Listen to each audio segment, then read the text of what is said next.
ಶಂಕುಸ್ಥಾಪನೆ ಮತ್ತು ಉದ್ಘಾಟನೆ ಸಮಾರಂಭದ ಈ ಕಾರ್ಯಕ್ರಮಕ್ಕೆ ಇದರ ಘನ ಉಪಸ್ಥಿತಿಯನ್ನು ವಹಿಸಿರ್ತಕ್ಕಂಥ ಕರ್ನಾಟಕ ಸರ್ಕಾರದ ಉಪಮುಖ್ಯಮಂತ್ರಿಗಳು, ಕರ್ನಾಟಕ ಪ್ರದೇಶ ಕಾಂಗ್ರೆಸ್ ಸಮಿತಿಯ ಅಧ್ಯಕ್ಷರಾದಂಥ ಸನ್ಮಾನ್ಯ ಶ್ರೀ ಡಿ.ಕೆ. ಶಿವಕುಮಾರ್ ಅವರೇ, ವೇದಿಕೆ ಮೇಲೆ ಈ ಸಭೆಯ ಅಧ್ಯಕ್ಷತೆಯನ್ನು ವಹಿಸಿ ಆಸೀನರಾಗಿರ್ತಕ್ಕಂಥ ಈ ಕ್ಷೇತ್ರದ ಜನಪ್ರಿಯ ಶಾಸಕರು ಹಾಗೂ ನನ್ನ ಆತ್ಮೀಯ ಮಿತ್ರರಾದಂಥ ಸನ್ಮಾನ್ಯ ಎಚ್.ಸಿ. ಬಾಲಕೃಷ್ಣರವರೇ, ಮಾಜಿ ಸಚಿವರು ಹಾಗೂ ಇದೇ ಕ್ಷೇತ್ರದ ಶಾಸಕರಾಗಿ ಬಹಳಷ್ಟು ಕರ್ನಾಟಕದಲ್ಲಿ ರಾಜ್ಯಾದ್ಯಂತ ಸಂಘಟನೆ ಮತ್ತು ಹೋರಾಟಕ್ಕೆ ಹೆಸರಾಗಿರ್ತಕ್ಕಂಥ ನಮ್ಮ ರಾಜ್ಯದ ಗ್ಯಾರಂಟಿ ಸಮಿತಿಯ ಅಧ್ಯಕ್ಷರಾದಂಥ ಸನ್ಮಾನ್ಯ ಎಚ್.ಎಂ. ರೇವಣ್ಣನವರೇ, ವೇದಿಕೆ ಮೇಲೆ ಆಸೀನರಾಗಿರ್ತಕ್ಕಂಥ ಶಾಸಕ ಮಿತ್ರರಾದಂಥ ವಿಧಾನ ಪರಿಷತ್ತಿನ ಸದಸ್ಯರು ರವಿ ಅವರೇ, ನೆಲಮಂಗಲ ಕ್ಷೇತ್ರದ ಶಾಸಕರಾದಂಥ ಶ್ರೀನಿವಾಸ್ ಅವರೇ, ಹಾಗೂ ನಮ್ಮ ಎಲ್ಲ ವೇದಿಕೆ ಮೇಲಿರ್ತಕ್ಕಂಥ ಎಲ್ಲ ಹಿರಿಯರೇ, ಗಣ್ಯರೇ, ಈ ಸಭೆಗೆ ಆಗಮಿಸಿರ್ತಕ್ಕಂಥ ಎಲ್ಲ ಮಾಗಡಿ ತಾಲೂಕಿನ ತಾಯಿಂದರೇ, ಸಹೋದರ ಸಹೋದರಿಯರೇ, ಎಲ್ಲ ಅಧಿಕಾರಿ ವರ್ಗದವರೇ, ಡಿಸಿ ಅವರು, ಸಿಇಒ, ಜಿಲ್ಲಾ ಪಂಚಾಯತ್, SP ಇತರ ಎಲ್ಲ ಅಧಿಕಾರಿಗಳು ಕೂಡ ಉಪಸ್ಥಿತರಿದ್ದಾರೆ. ಹಾಗೂ ಆತ್ಮೀಯ ಸಹೋದರ ಸಹೋದರಿಯರೇ, ಈಗಾಗಲೇ ಬಾಲಕೃಷ್ಣ ಅವರು ಹೇಳಿದ್ದಾರೆ, ಹೆಚ್ಚು ಸಮಯ ತೆಗೆದುಕೊಳ್ಳುವುದಿಲ್ಲ.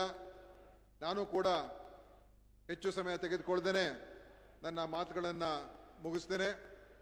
ಇವತ್ತು ಈ ಒಂದು ಕಾರ್ಯಕ್ರಮದಲ್ಲಿ ಬಂದು ಭಾಗವಹಿಸ್ತಾ ಇರತಕ್ಕಂಥದ್ದು ನನಗಂತೂ ಬಹಳ ಸಂತೋಷ ಆಗ್ತಾ ಇದೆ. ಕಳೆದ ಬಾರಿ ಬಂದಾಗ ನಾವು ಸುಮಾರು 8 ಕೋಟಿ ರೂಪಾಯಿ ಕಾಮಗಾರಿಗಳನ್ನು ಈ ಒಂದು ಮಾಗಡಿ ತಾಲೂಕಿನಲ್ಲಿ ಪ್ರಾರಂಭ ಮಾಡೋದಕ್ಕೆ ಬಂದಿದ್ದೆ. ಅವಾಗ ಮಾಗಡಿ ತಾಲೂಕಿನ ಆಸ್ಪತ್ರೆಯ ಒಂದು ದುರಸ್ತಿಯ ಕಾಮಗಾರಿ 4 ಕೋಟಿ ರೂಪಾಯಿ ಮತ್ತು ಇನ್ನೊಂದು ಪ್ರಾಥಮಿಕ ಆರೋಗ್ಯ ಕೇಂದ್ರದ ಒಂದು ಕಾಮಗಾರಿ 4 ಕೋಟಿ ರೂಪಾಯಿ, ಎರಡನ್ನು ಕೂಡ ಅಲ್ಲಿ ಭೂಮಿ ಪೂಜೆ ಮಾಡಿ ಕಾಮಗಾರಿಯನ್ನು ಪ್ರಾರಂಭ ಮಾಡಿದ್ದು.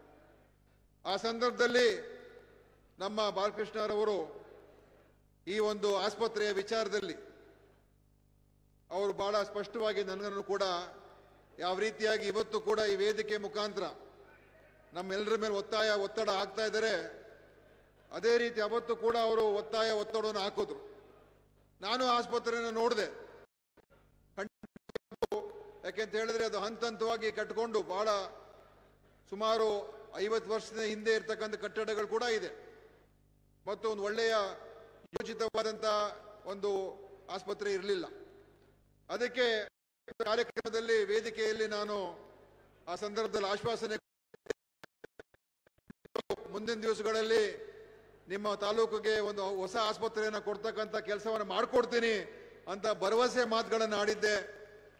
ಇವತ್ತು ಆ ಭರವಸೆಯ ಮಾತುಗಳ ಅನುಸಾರ ಏನು ನಮ್ಮ ಸರ್ಕಾರ ಇದೆ, ಸನ್ಮಾನ್ಯ ನಮ್ಮ ಮೆಚ್ಚಿನ ಮುಖ್ಯಮಂತ್ರಿಗಳಾದಂಥ ಸಿದ್ದರಾಮಯ್ಯನವರು, ಉಪಮುಖ್ಯಮಂತ್ರಿ ಆದಂಥ ಡಿ.ಕೆ. ಶಿವಕುಮಾರ್ ಅವರು ಅವಾಗ ಹೇಳ್ತಾ ಇರ್ತಾರೆ, ನುಡಿದಂತೆ ನಡೆದಿರ್ತಕ್ಕಂಥ ಸರ್ಕಾರ ಅಂತ ಹೇಳಿದ್ರೆ ಅದು ನಮ್ಮ ಕಾಂಗ್ರೆಸ್ ಸರ್ಕಾರ, ಕೊಟ್ಟ ಮಾತನ್ನ ಉಳಿಸ್ಕೊಂಡಿರ್ತಕ್ಕಂಥ ಸರ್ಕಾರ ಅಂತ ಹೇಳಿದ್ರೆ ಅದು ನಮ್ಮ ಕಾಂಗ್ರೆಸ್ ಸರ್ಕಾರ. ಅದೇ ರೀತಿಯಾಗಿ ಏನು ಮಾತನ್ನ ಅವತ್ತು ನಾನು ಕೊಟ್ಟಿದ್ದೆ ಆ ಮಾತನ್ನ ಉಳಿಸ್ಕೊಂಡು ಇವತ್ತು ಕೇವಲ 6 ತಿಂಗಳಲ್ಲೇ ಈ ಒಂದು ಶಂಕುಸ್ಥಾಪನೆಯ ಹೊಸ ನೂತನ ತಾಲೂಕು ಆಸ್ಪತ್ರೆಯ ಶಂಕುಸ್ಥಾಪನೆ ಕಾಮಗಾರಿ ಇದೆ. ಇದು ನಿಜವಾಗ್ಲೂ ನಮ್ಮ ಸರ್ಕಾರದಲ್ಲಿ ಇರ್ತಕ್ಕಂಥ ಬದ್ಧತೆ ತೋರಿಸ್ತಾ ಇದೆ ಅಂತ ಹೇಳೋದಕ್ಕೆ ನಾನು ಬಯಸ್ತಾ ಇದ್ದೀನಿ. ಇವತ್ತು ಇದರ ಅವಶ್ಯಕತೆ ಬಹಳ ಇದೆ. ಆರೋಗ್ಯ ವ್ಯವಸ್ಥೆ ಇನ್ನೂ ಚೆನ್ನಾಗಿ ಉತ್ತಮ ಮಟ್ಟಕ್ಕೆ ತಗೊಂಡು ಹೋಗ್ಬೇಕು ನಾವು. ಮತ್ತು ನಮ್ಮ ಜನರಿಗೆ ಇವತ್ತು ಯಾಕೆಂತ ಹೇಳಿದ್ರೆ ಜನರ ಆಯುಷ್ ಕೂಡ ಹೆಚ್ಚಾಗ್ತಾ ಇದೆ. ಆ ಆಯುಷ್ ಹೆಚ್ಚಾದಾಗ ರೋಗಗಳು ಕೂಡ ಬಂದೇ ಬರ್ತದೆ. ಮತ್ತು ಇವತ್ತಿನ ದಿವಸ ಒಂದು ವೈದ್ಯಕೀಯ ವೆಚ್ಚ ಏನಿರ್ತದೆ ಅದು ಖಾಸಗಿ ಮಟ್ಟದಲ್ಲಿ ಹೋದಾಗ ಅದು ಖಂಡಿತವಾಗಿಯೂ ಬಹಳ ದುಬಾರಿ ಆಗುವಂಥ ಪರಿಸ್ಥಿತಿಗಳು ಕೂಡ ಇದೆ. ಅನೇಕ ಕುಟುಂಬಗಳಿಗೆ ಒಂದು ಏನಾದರೂ ಈ ರೀತಿಯಾದಂಥ ಅನಾರೋಗ್ಯಕ್ಕೆ ಒಳಗಾದಾಗ ಅವರು ಆ ಒಂದು ಖರ್ಚು ವೆಚ್ಚವನ್ನು ನೋಡ್ಕೊಳ್ತಕ್ಕಂಥದ್ರಲ್ಲೇ ಬಹಳಷ್ಟು ಅವರಲ್ಲಿ ಆ ಒಂದು ಕಷ್ಟವನ್ನು ಎದುರಿಸ್ತಕ್ಕಂಥದ್ದು ನಾವು ನೋಡ್ತೀವಿ. ಅನೇಕ ಕುಟುಂಬಗಳು ಬಡತನಕ್ಕೆ ಹೊರಟೋಗ್ತಾರೆ, ಮಧ್ಯಮ ವರ್ಗದವರು ಬಡವರಾಗ್ಬಿಡ್ತಾರೆ. ಬಡವರಿಗಂತೂ ಬಹಳ ಕಷ್ಟ. ಅದಕ್ಕೆ ನಮ್ಮ ಎಲ್ಲ ಆಸ್ಪತ್ರೆಗಳನ್ನು ಇನ್ನೂ ಸುಸಜ್ಜಿತವಾದಂಥ ರೀತಿಯಲ್ಲಿ ಮಾಡಬೇಕು ಮತ್ತು ಇನ್ನೂ ಹೆಚ್ಚಿನ ಸೇವೆಗಳು ಕೂಡ, ಉನ್ನತ ಸೇವೆಗಳು ಕೂಡ ಸಿಗಬೇಕು. ಜಿಲ್ಲಾ ಆಸ್ಪತ್ರೆಗಳಲ್ಲಿ, ತಾಲೂಕು ಆಸ್ಪತ್ರೆಗಳನ್ನು ನಾವೆಲ್ಲವನ್ನು ಕೂಡ ಮೇಲ್ದರ್ಜೆಗೆ ಏರಿಸಬೇಕು ಅಂತ ನಮ್ಮ ಒಂದು ಉದ್ದೇಶ ಆಗಿದೆ. ಇವತ್ತು ನಮ್ಮ ಡಿ.ಕೆ. ಸುರೇಶ್ ಅವರು ಇಲ್ಲ, ಆದರೆ ಅವರು ಈ ಚುನಾವಣೆಯಲ್ಲಿ ಸೋತಿದ್ರು ಕೂಡ ಅವರ ಒಂದು ಕ್ಷೇತ್ರದ ಬಗ್ಗೆ ಅವರು ಬಹಳ ಕಳಕಳಿ ಕಾಳಜಿ. ಇವತ್ತು ನಮ್ಮ ಸರ್ಕಾರ ಬಂದ ಮೇಲೆ ಸುರೇಶ್ ಅವರ ಒತ್ತಾಯ, ಮಾನ್ಯ ಶಿವಕುಮಾರ್ ಅವರ ಒತ್ತಾಯ ಏನು, ಡಿ.ಕೆ. ಸುರೇಶ್ ಅವರ ಪಾರ್ಲಿಮೆಂಟರಿ ಕ್ಷೇತ್ರ ಇದೆ. ಈ ಪಾರ್ಲಿಮೆಂಟರಿ ಕ್ಷೇತ್ರದಲ್ಲಿ ನಾವು 3 ಹೊಸ ತಾಲೂಕು ಆಸ್ಪತ್ರೆಗಳನ್ನು ನಾವು ನಿರ್ಮಾಣ ಮಾಡ್ತಾ ಇದ್ದೀವಿ. ನೆಲಮಂಗಲದಲ್ಲಿ ಒಂದು ಹೊಸ ಆಸ್ಪತ್ರೆ ನಿರ್ಮಾಣದಕ್ಕೆ ಶಂಕುಸ್ಥಾಪನೆ ಇನ್ನೇನು ಕೆಲವು ದಿವಸಗಳು ಮಾಡ್ತೀವಿ. ಅದೇ ರೀತಿಯಾಗಿ ಆನೇಕಲ್ನಲ್ಲಿ ಈಗಾಗಲೇ ಕಾಮಗಾರಿ 100 ಬೆಡ್ಡಿನ ಆಸ್ಪತ್ರೆ ಕಾಮಗಾರಿ ಶುರುವಾಗಿದೆ ಮತ್ತು ಇವತ್ತು ಮಾಗಡಿಯಲ್ಲೂ ಪ್ರಾರಂಭ ಆಗ್ತದೆ. ಅಂದ್ರೆ ಈ ಡಿ.ಕೆ. ಸುರೇಶ್ ಅವರು ಕೂಡ ಅಭಿವೃದ್ಧಿಯ ವಿಚಾರದಲ್ಲಿ ಮುಂಚೂಣಿಲಿರ್ತಕ್ಕಂಥ ಒಬ್ಬ ನಾಯಕ ಅಂತ ನಾನು ಹೇಳೋದಕ್ಕೆ ಈ ಸಂದರ್ಭದಲ್ಲಿ ಆಶಿಸ್ತಾ ಇದ್ದೀನಿ. ಕಮಿಟ್ಮೆಂಟ್ ಬೇಕು, ಪಬ್ಲಿಕ್ಗೋಸ್ಕರ ನಾವು ಏನಾದರೂ ಮಾಡಬೇಕು. ಅಧಿಕಾರ ಇರಲಿ ಇಲ್ಲದೆ ಇರಲಿ, ನಾವು ಜನರ ಜೊತೆ ನಿಲ್ಲಬೇಕು. ಆ ರೀತಿಯಾದಂಥ ಕಮಿಟ್ಮೆಂಟ್ ಇರ್ತಕ್ಕಂಥ ಒಬ್ಬ ನಾಯಕ. ಇವತ್ತು ನಾವು ಮುಂದಿನ ದಿವಸಗಳಲ್ಲಿ ಈಗಾಗಲೇ ಹೇಳಿದಾಗೆ ರಾಮನಗರ ಆಸ್ಪತ್ರೆಗೂ ಕೂಡ ಅಲ್ಲಿ ನಾವು ಹೊಸದಾಗಿ CT ಇದೆ ಮತ್ತು MRI ಅನ್ನು ಕೂಡ MRI ಮೆಷಿನ್ ಅನ್ನು ಕೊಡ್ತಕ್ಕಂಥದ್ದಕ್ಕೆ ನಾವು ಈಗಾಗಲೇ ಸ್ಯಾಂಕ್ಷನ್ ಮಾಡಿಸಿದ್ದೀವಿ. ರಾಮನಗರ ಜಿಲ್ಲಾ ಆಸ್ಪತ್ರೆಗೆ MRI ಮೆಷಿನ್ ಅನ್ನು ಕೂಡ ಕೊಡ್ತಾ ಇದ್ದೀವಿ. ಮತ್ತೆ ನಮ್ಮ ತಾಲೂಕು ಆಸ್ಪತ್ರೆಗಳು ಇಲ್ಲೇನು ಈಗ ಇರುವಂಥದ್ದು, ಒಂದು ಸ್ತ್ರೀರೋಗ ತಜ್ಞರಿದ್ದಾರೆ, ಒಂದು ಅರವಳಿಕೆ ತಜ್ಞರಿದ್ದಾರೆ, ಒಬ್ಬರು ಅನೆಸ್ಥೆಸಿಸ್ಟ್ ಇದ್ದಾರೆ. ಈ 3 ಜನ ಕಂಪಲ್ಸರಿ ಇರಲೇಬೇಕು ಮತ್ತು ರೇಡಿಯಾಲಜಿಸ್ಟ್ ಇರಲೇಬೇಕು. ಈಗ ನಾನು ಮುಂದಿನ ತಿಂಗಳಲ್ಲಿ ನಿಮ್ಮ ಮಾಗಡಿ ಆಸ್ಪತ್ರೆಗೆ ಇಬ್ಬರಿಬ್ರು ಇರುವಂಥ ವ್ಯವಸ್ಥೆಗಳನ್ನು ಮಾಡ್ತಕ್ಕಂಥದ್ದಕ್ಕೆ ನಾನು ತೀರ್ಮಾನ ತಗೊಂಡಿದ್ದೇನೆ. ಅಂದರೆ 24 ಗಂಟೆ ಮಹಿಳೆಯರು ಯಾವುದೇ ಒಂದು ಸಮಯಕ್ಕೆ ಬಂದರೂ ಕೂಡ ಅವರಿಗೆ ಸೇವೆ ಸಿಗಬೇಕು. ಇಲ್ಲದೆ ಹೋದರೆ ಇಲ್ಲಿಂದ ಇನ್ನೊಂದು ಆಸ್ಪತ್ರೆಗೆ ಹೋಗ್ಬೇಕು, ಅಲ್ಲಿಂದ ಇನ್ನೊಂದು ಆಸ್ಪತ್ರೆಗೆ, ಆ ಥರ ಆಗಬಾರ್ದು. ಆ ಥರ 24 ಗಂಟೆ ನಮ್ಮ ತಾಲೂಕು ಆಸ್ಪತ್ರೆಗಳು ನಡಿಬೇಕು. ಆ ಥರದ ಸಿಬ್ಬಂದಿಯ ವ್ಯವಸ್ಥೆಗಳನ್ನು ಮಾಡ್ತಕ್ಕಂಥದ್ದಕ್ಕೆ ನಾನು ಇವತ್ತು ತೀರ್ಮಾನ ತಗೊಂಡಿದ್ದೇನೆ. ಅದು ಕೇವಲ ಮಾಗಡಿ ತಾಲೂಕಿಗೆ ಒಂದೇ ಅಲ್ಲ, ಕರ್ನಾಟಕದ ಎಲ್ಲ ತಾಲೂಕು ಆಸ್ಪತ್ರೆಗಳಿಗೆ ಈ ಥರದ ವ್ಯವಸ್ಥೆನ ತರ್ತಕ್ಕಂಥದ್ದಕ್ಕೆ ನಾವು ತೀರ್ಮಾನ ತಗೊಂಡಿದ್ದೀವಿ. ಈ ಅನೇಕ ಮಾಡಬೇಕಾಗಿರೋದು ಬೇಕಾದಷ್ಟಿದೆ. ಆದರೆ ಖಂಡಿತವಾಗಿಯೂ ಒಂದು ಕಡೆ ಸಂಪನ್ಮೂಲ, ಇನ್ನೊಂದು ಕಡೆ ನಾವು ನಮ್ಮ ಎಲ್ಲ ಯಾವುದು ಆದ್ಯತೆ ಇದೆ ಆ ಆದ್ಯತೆ ಅನುಸಾರ ಕೆಲಸಗಳು ಮಾಡ್ತಕ್ಕಂಥದ್ದೇ ನಮ್ಮ ಉದ್ದೇಶ ಆಗಿದೆ.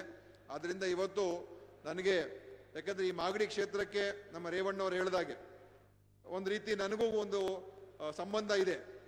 ಅವ್ರು ಹೇಳಿದಾಗೆ ನನ್ನ ತಂದೆಯವರ ರಾಜಕೀಯದ ಒಂದು ದೊಡ್ಡ ಹೆಜ್ಜೆ ಅವರು ರಾಜ್ಯದ ಯೂತ್ ಕಾಂಗ್ರೆಸ್ ಅಧ್ಯಕ್ಷರಾಗುವಂಥದ್ದು.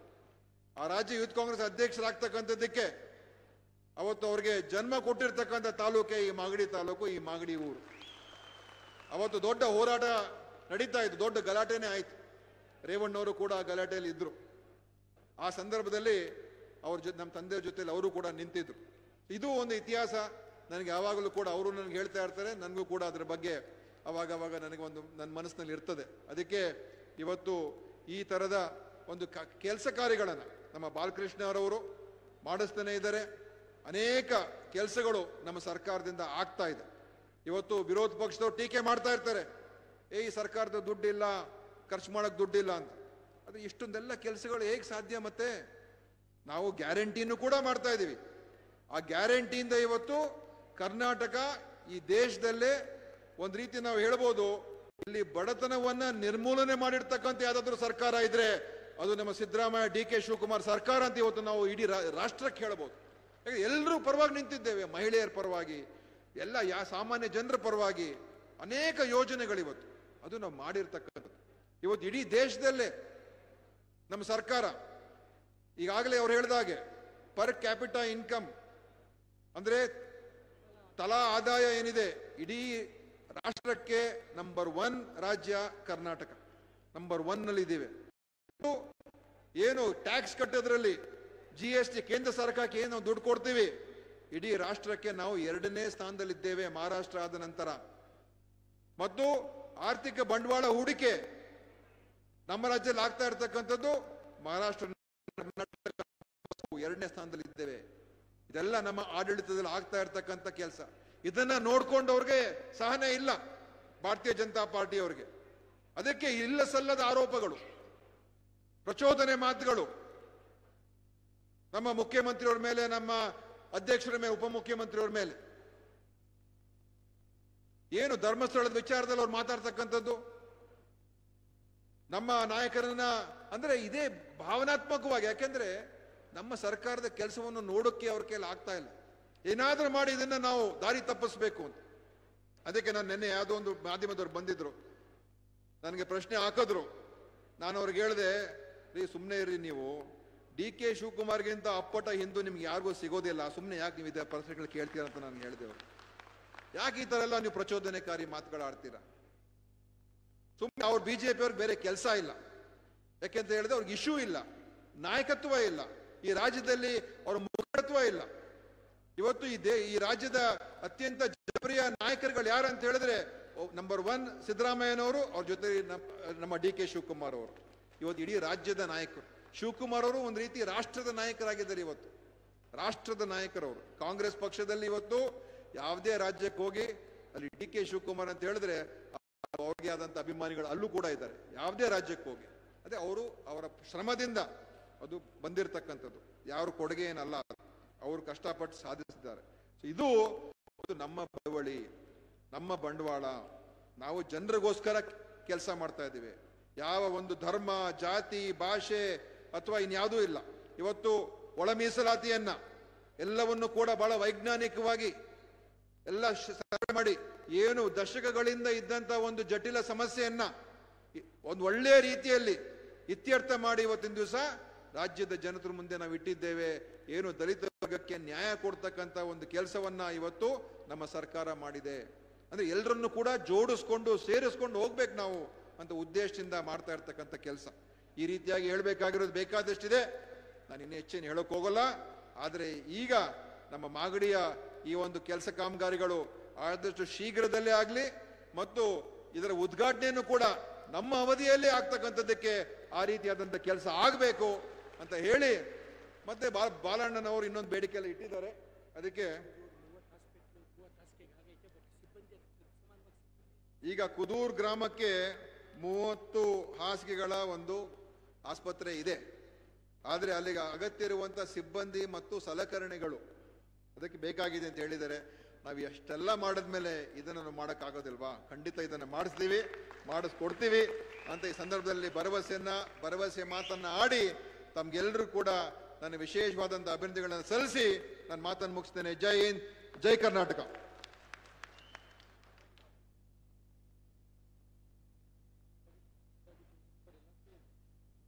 ಈಗ ಕಡೆಯ